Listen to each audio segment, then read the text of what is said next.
Miss হবে না আপনার পছন্দের টিভি শো। দেখুন জি5 অ্যাপে একদম ফ্রি। আচ্ছা শোনো, তোমরা তাড়াতাড়ি চাটা খেয়ে নাও, তারপরে কিন্তু তোমরা একবার ট্রায়াল দিয়ে নাও, বুঝতে পেরেছো? আর আমাদের এই থিমটা নিয়ে কিন্তু আরেকবার ডিসকাশন করে নিতে হবে। ওপর না কাল থেকে একটা কথা বলবো ভাবছি, বলছি আমি কি পারবো? আমার না ওই হাঁটুর ব্যথাটা আবার বেড়েছে, জানো তো। জেঠি, তুমি অভিমন্যু সেনের ঠাকুমা সেজে বৌদি ভাইকে ভাগিয়ে নিয়ে দাদার সাথে বিয়ে দিয়ে দিলে, আর এখন তুমি হাঁটু ব্যথার কথা বলছো? কিচ্ছু হবে না। হ্যাঁ একদম ঠিক। মা রাখুন তো এটা, পর না আমি কি পরবো একটু দেখাও না। হ্যাঁ হ্যাঁ রুচিদি, এটা একটা ভালো প্রশ্ন করেছো, বুঝলে আমি কাল রাতে সব সিলেক্ট করে রেখেছি, দাঁড়াও দেখাই তোমাদের। আরে তখন থেকে কি কুচকুচ করে যাচ্ছ তোমরা, তাড়াতাড়ি হাত চালাও না।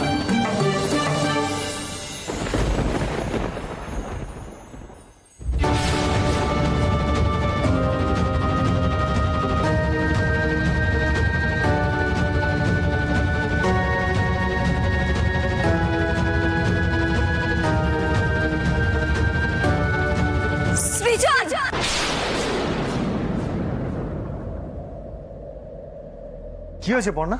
সর্বনাশ হয়ে গেছে, মানে এক্সিবিশনের একটাও শাড়ি নেই, সবকটা ব্যাগ ফাঁকা। কি বলছো? দেখো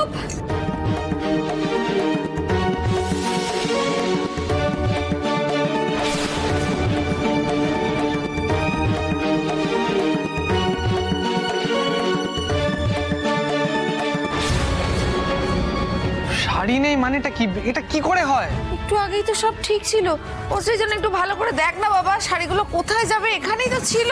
না এতগুলো শাড়ি এ তো উবে যেতে পারে না, তাই না? শোনো, ওই মেয়ের হাত পড়েছে না, আমি জানতাম কিছু একটা গন্ডগোল তো ওই মেয়ে পাকাবেই। কৃষ্ণ একদম চুপ চুপ একদম। কি হয়েছে এবার খুঁজে বার কর দেখি।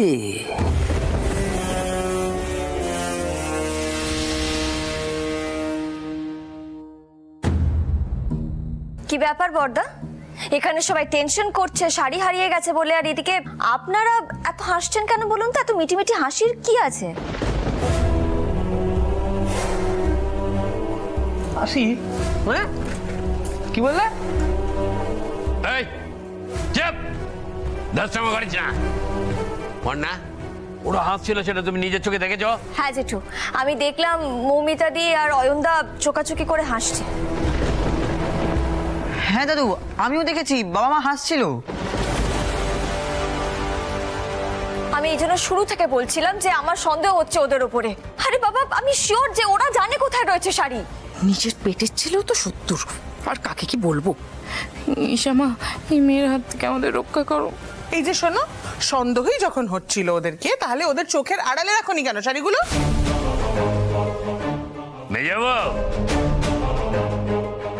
বজ্জাতদের না অত সহজে চোখের আড়াল করতে নেই, বুঝতে পেরেছো তো? তোর ঠ্যাসটাম আমি ছুটিয়ে দেবো। হ্যাঁ, আজকে তোর ছেলের সামনে তোকে মেরে না তোর মুখ ছিঁড়ে দেবো। বল শাড়ি কোথায়? ছি ছি ছি ছি, মৌমিতা, এত বড় অঘটনটা ঘটাতে তোমার একটু লজ্জা করলো না? এই একদম চুপ করে থাকবে না, শাড়িগুলো কোথায় রেখেছো বলো বলো। আরে অয়ন, তোরা এতটা নির্লজ্জ? হ্যাঁ, এতবার বলার পরও তোরা এতটুকু শোধরাসনি কেন? হ্যাঁ, ছি ছি ছি ছি ছি। সন্ধ্যাবেলা এত বড় একটা এক্সিবিশন, আরে বাবা সব তো শাড়ি দিয়ে কি হবে এবার? কি হলো, চুপ করে আছিস কেন? শাড়িগুলো কোথায় সরিয়েছিস বল। সৃজন, একদম ধমকাতে আসবি না, যত দোষ নন্দ ঘোষ নাকি? আরে আমি তো বুঝতেই পারছি না, এতগুলো শাড়ি হঠাৎ করে কোথায় উবে গেল সেটা আমরা কি করে জানবো? দাদা, আর কথা ঘুরিয়ে কিন্তু কোনো লাভ হবে না, প্লিজ বলে দিন শাড়িগুলো কোথায় রয়েছে। আমি তার মানে কাল রাত্রে একদম ঠিক আওয়াজ পেয়েছিলাম, তখনই অয়ন দ্বারা ওই শাড়িগুলোকে সরিয়েছে। কি বলছো পর্ণা? তুমি তখন আমাকে ডাকলে না কেন? তখনই হাতে নাতে ধরতাম ওদের। আরে রাখতো, হাতে নাতে ধরতাম। তোর পিড়িটার বউ কি বললো ভালো করে শুনেছিস? ও নিজে কানে শুনেছে, হ্যাঁ নিজে চোখে দেখেছে। ও গলাবাজি, আবার গলাবাজি, আবার গলাবাজি। একদম গায়ে হাত তুলতে আসবে না, বেশ করবো, গলাবাজি করবো। বাড়িতে কিছু হলে সবাই মিলে আমাদেরকে দোষারোপ করবে না? কেন বলো তো? কারণ সবার আগে গন্ডগোলটা তোরাই পাকাস। ও বাবা, ও মা, তোমরা কি সত্যি কিছু জানো না? বলো না শাড়িগুলো কোথায় আছে।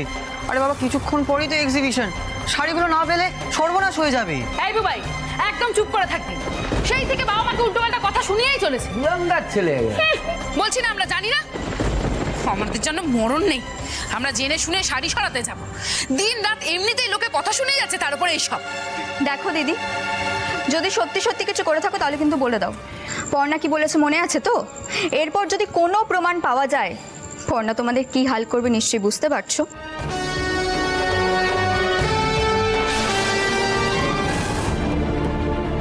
ইচ্ছে করে কফিটা ডিজাইনগুলোর উপরে ফেলে দিয়ে ওগুলো নষ্ট করতে চাইছিলে তো মমিতা দি?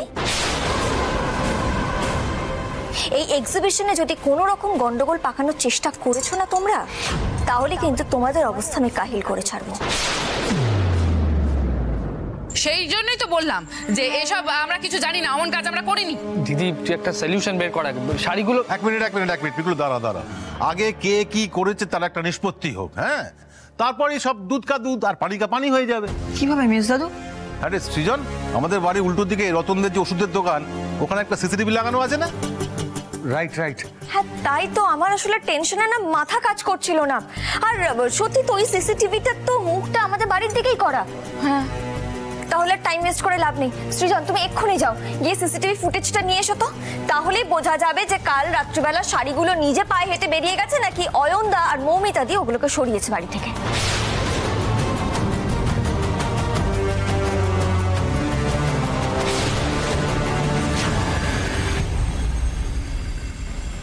ওই তো সৃজন, কেন সিসিটিভি ফুটেজ?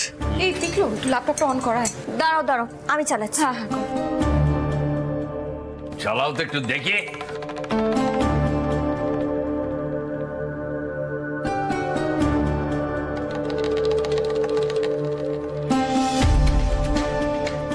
যতক্ষণ না দেখা শেষ হচ্ছে এখান থেকে এক পা নড়বি না, হতভাগা। চুপ করে দাঁড়াবে একদম। হ্যাঁ, আমিও দেখতে চাই বড় খোকারা আর কত নিচে নামতে পারে।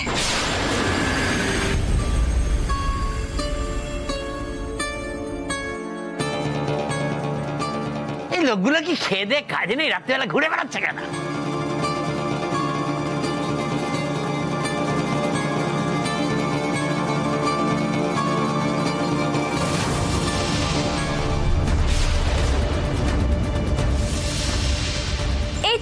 এই তো আমাদের শাড়িগুলো। হ্যাঁ, কিন্তু এই ছেলেটাকে একে দেখে তো চোর বলে মনে হচ্ছে।